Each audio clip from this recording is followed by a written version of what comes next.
Bom dia a todos, né? Espero que todos tenham uma ótima semana.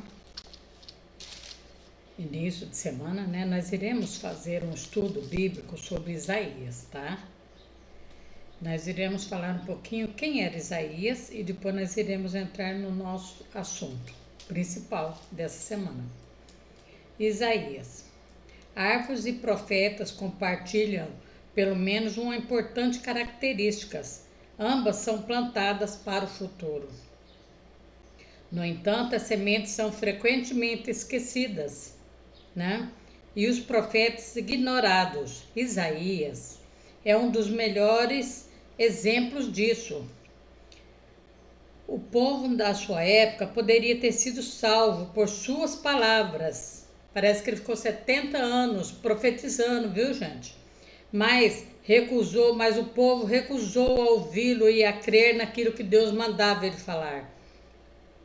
Com o decorrer dos séculos, entretanto, a história revelou a veracidade das palavras de Isaías. Isaías exerceu seu ministério durante o reinado de 5 reis, mas no início ele não tinha intenção de ser um profeta. Na época em que o rei Uzias morreu, Isaías provavelmente se estabeleceu como escriba no palácio real em Jerusalém. Era uma profissão muito valorizada de quem tinha estudo e sabia ler e escrever muito bem, né? Essa era uma respeitável carreira, mas Deus tinha outros planos para o seu servo. Muitas vezes nós fazemos um plano, mas Deus tem outro para nós, né? O relato do chamado de Isaías deixa pouca dúvida a respeito do que o motivou durante meio século adiante, hein, gente? Sua visão de Deus foi inesquecível.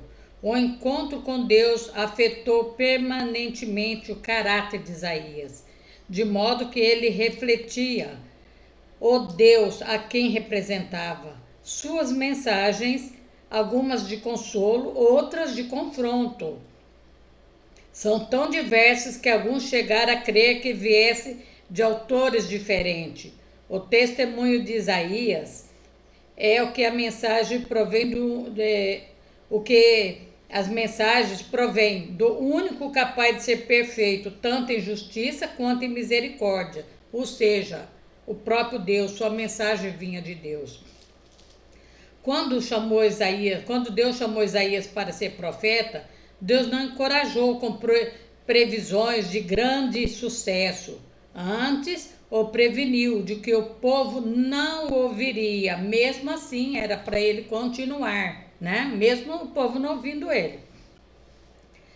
De qualquer modo, Isaías deveria falar e escrever suas mensagens, porque no final alguns ouviriam. Além dele falar, Deus mandou que ele escrevesse para no futuro, né, as pessoas saberem que Deus mandou falar. Deus comparou o seu povo a uma árvore que teria de ser cortada, a fim de que outra pudesse crescer do seu antigo tronco, já que aquela não estava dando bons frutos. Isso aí está em Isaías 6:13.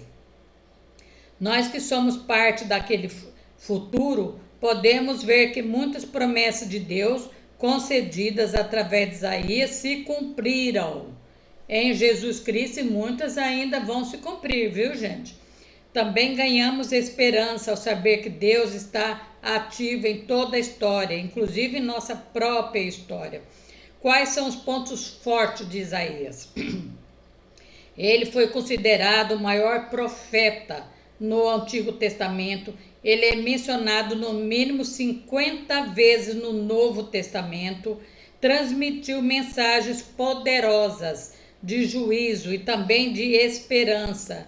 Ele desempenhou um ministério consistente, embora quase não recebesse resposta positiva por parte dos seus ouvintes. Muitos não o queriam ouvir e continuam não querendo ouvir. Seu ministério estendeu-se durante o reinado de 5 reis de Judá. Quais lições de vida que podemos aprender com ele? A ajuda de Deus é necessária para confortar as pessoas que estão efetivamente lutando contra o pecado. Um dos resultados de experimentar o perdão é o desejo de compartilhar esse perdão com o seu semelhante. Deus é pura, é perfeitamente santo, justo e amoroso, né? Quem foi os contemporâneos de Isaías? Foram Uzias, Jotão, Acais, Ezequias, Manassés e Miqueias, né? Então, o ponto-chave, gente, é esse. Depois disso, ouvi a voz do Senhor que dizia: quem enviarei e a quem há de vir por nós? Então disse eu: eis-me aqui, envia-me a mim. Está em Isaías. Então Deus usou ele tremendamente para falar para o seu povo. Eu vou ler só um pedacinho de Isaías 1, tá? Deus é sublimemente exaltado acima de todas as criaturas. Sua perfeição moral forma um contraste com pessoas e nações iníquas, pessoas ruins. Deus é perfeito, é puro em todos os seus atos e motivos, portanto, ele tem o controle total do seu poder, julgamento amoroso, misericórdia. Sua natureza santa é nosso padrão de moralidade. Deus exige que seu povo trate os seus semelhantes com justiça. Ele prometeu punir o povo de Israel. Por isso que ele enviou Isaías para falar para aquele povo rebelde. Ele prometeu punir Israel e Judá e outras nações por causa da imoralidade, idolatria, corrupção e falsos deuses, né? Porque a sociedade estava em grande motim contra Deus, sob o governo dos reis Acais e Manassés. O povo se voltou para a idolatria. Houve até mesmo sacrifícios de crianças em rituais pagãos a falsos deuses. E isso deixou Deus muito o quê? Irado, né? E aí nós vamos ver por que Deus ficou assim. Ficou irado. Nós vamos saber por quê nós vamos ler aqui, ó, gente. A parábola do vinho e suas aplicações, Isaías 5, tá? Nós vamos falar sobre os 7 ais. Quando vocês já viram aquela expressão que a gente está acostumado a ouvir desde pequena? Ai, se você não fizer a sua lição, ai, se você não limpar a casa, ai, se eu ver você fazendo isso de novo. Todo mundo já viu isso, né? Então, Deus também falou isso. Ó, Deus falou assim, no capítulo 5, versículo 8. Ai dos que ajuntam casas e casa, reúne herdade e herdade, até que não haja mais lugar, e fiquem como únicos moradores no meio da terra. Aqueles que pensam só neles, que querem tudo para eles sem pensar no seu semelhante. A meus ouvidos, disse o Senhor dos Exércitos, em verdade que muitas casas ficarão desertas e até as grandes excelentes em moradia. Eu já vi isso aí em vários vídeos que eu assisti, várias mansões abandonadas com tudo dentro, né? Por que será, né? Então nós vamos ver que a lição, aí nós vamos ver depois o outro ai, tá? Aqui tá, que é junto até moradores. E 10 geiras de vinha não darão mais do que um bato, e um homer de semente não dará mais do que um efa. Agora tá aqui no versículo 11. Ai dos que levantam pela manhã e segue a bebedice, e se demora até a noite, até que o vinho os esquenta. O que Deus quis dizer com isso? Ai dos que bebem, né? Aqui está falando claramente, né, gente? A lição do cântico de vinha mostra que a nação escolhida por Deus deveria produzir frutos, executar sua obra, defender a justiça. Ela realmente produziu frutos, mas esses foram maus. Essa passagem usa um jogo de palavras. O termo hebraico pela justiça e derramamento de sangue tem um som muito parecido, assim como justiça e opressão. Jesus diz que uma árvore ou uma pessoa pode ser reconhecida pelos frutos que produzem. Você tem examinado seus frutos? São bons ou são maus? Que fruto você anda produzindo? Né? É um caso a pensar, né? A lição do Cântico Divino, gente, mostra que a nação escolhida por Deus deveria produzir frutos, executar sua obra, defender a justiça, mas ela não fez isso. Ela reproduziu o quê? Ela reproduziu frutos, mas esses vieram maus, podres aos olhos de Deus. O mal não perdurará para sempre, pois virá o tempo em que Deus dará fim a toda iniquidade e a justiça de Deus será feita, pois Deus condena os corruptos, os soberbos, os opressores, né? Jesus diz que uma árvore ou uma pessoa pode ser reconhecida pelos frutos que produzem, está em Mateus 20. Pois uma árvore podre, gente, pode contaminar tudo.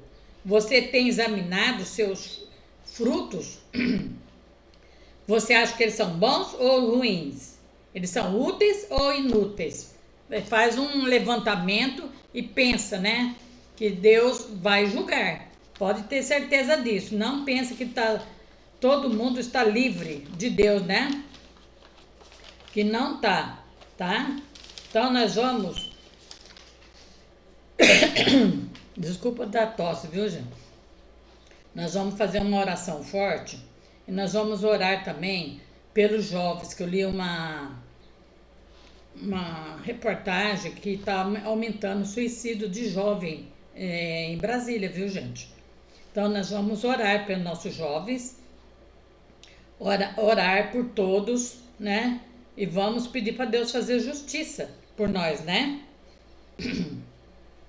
Então nós vamos começar com uma oração forte. Vocês colocam na mão de Deus tudo aquilo que vocês querem, tá?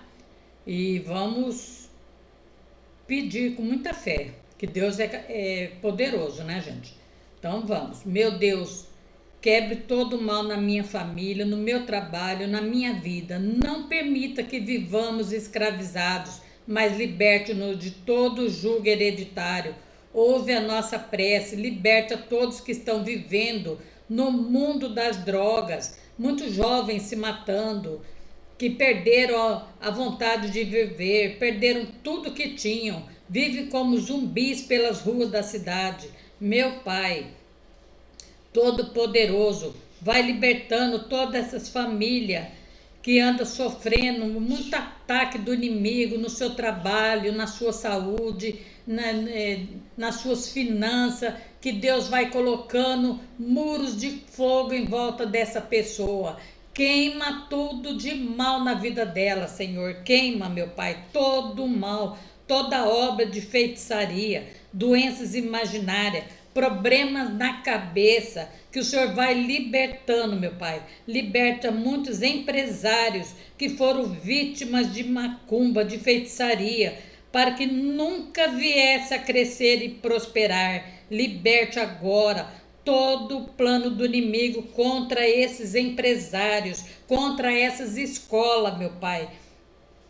Vai libertando, abre as portas, meu Pai, para aqueles que estão desempregados, meu Pai. Vai fazendo um grande mover, meu Pai. Quebre a inveja que entrou na casa de muitos que estão ouvindo comigo.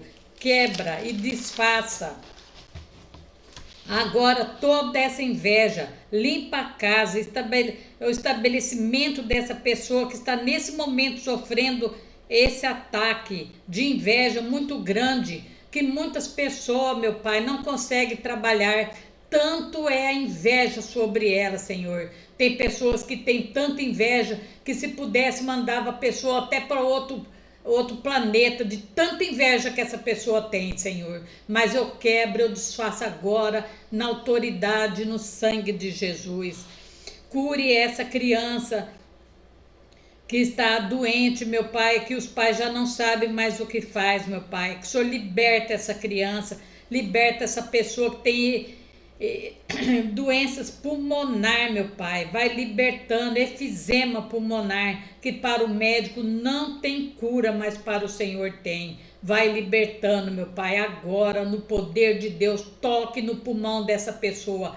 Toque agora, Senhor. Quebra toda maldição, toda doença, todo jugo hereditário.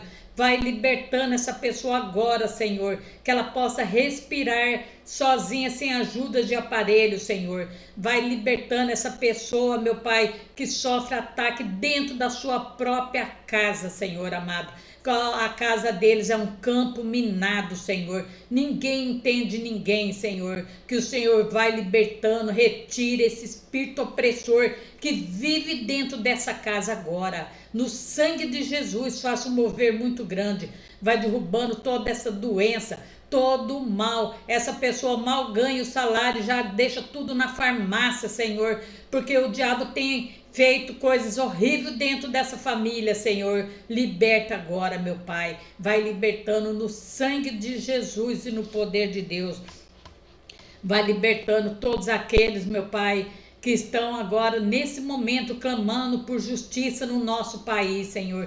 Que o império da mentira caia agora, Senhor amado. Que o Senhor liberta o nosso país da opressão maligna, Senhor. Vai libertando agora, Senhor. Vai colocando tudo nos seus lugares, Senhor. Vai libertando aqueles que estão presos sem dever nada, Senhor. Aqueles que usam seu cargo para oprimir as pessoas, Senhor. Aqueles que se acham semideuses aqui na terra, Senhor. Que o Senhor, nesse momento, envie seu exército de anjos nos 3 poderes, Senhor. E faça um mover muito grande, meu Pai. No nome de Jesus e no poder de Deus. Amém.